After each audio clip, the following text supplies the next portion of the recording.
carne și de vis, de pământ și cer. Nimeni încă n-a ucis partea mea de mister.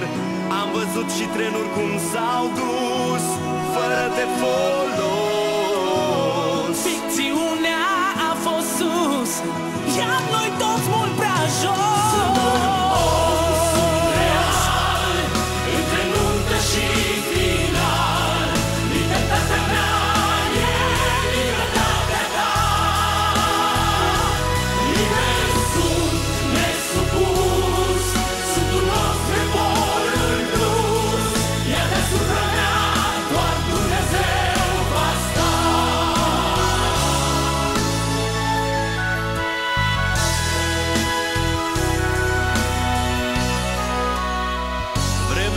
Să dărâm de vrei, vreme să zidești. Poți să alegi un deal cum ei, dacă știi cine e.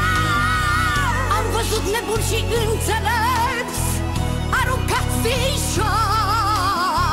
Clipa dacă nu aștepți, să lași al cuiva. Sunt un om, sunt real, între nuntă și final. Libertatea mea e libertatea ta. Liber sunt, nesupus, sunt un os de pol în plus.